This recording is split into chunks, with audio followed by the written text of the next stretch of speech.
Hey guys, hello from the 40 Plus Gamer. Now I'm a huge fan of The Division, and especially the changes that have come out in patch 1.1.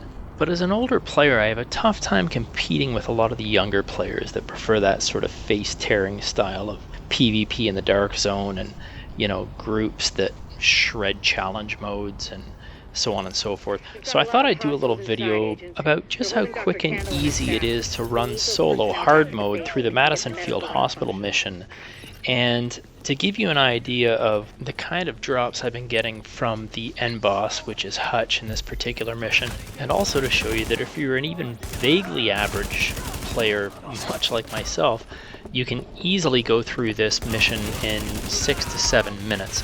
And that's if you have better aim than the hilarity you're about to see in this video. And remember, after patch 1.1, every named elite will have a guaranteed high-end drop. This is huge. Now I should mention that I've been fairly lucky with some drops going into patch 1.1. A few days back I did manage to get a high-end first wave M1A from Scarecrow with the balanced, meticulous, and ferocious talents, as well as about an hour before the server went down to apply the 1.1 patch, I did manage to snag a Midas from the Dark Zone. But having said that, if you have a decent SMG and marksman rifle in your arsenal, you should have no trouble getting through this hard mode yourself.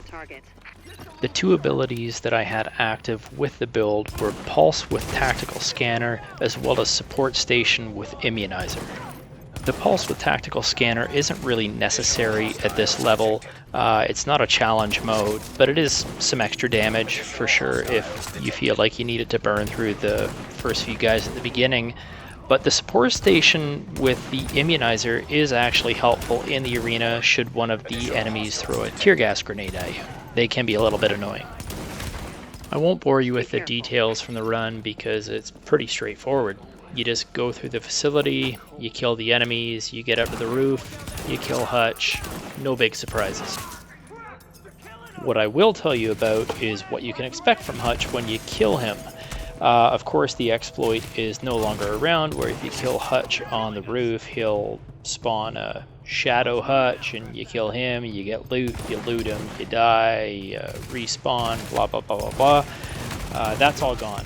However, the way I typically do it is I will stand towards the back, as you'll see in this video, towards one of the back fences, and I will snipe him from there. I will kill him on the roof, and he will spawn a Shadow, and I'll kill the Shadow as well. But as soon as I kill Hutch on the roof, my loot will spawn directly on top of me, which is actually kind of nice because then I don't have to run all the way down there.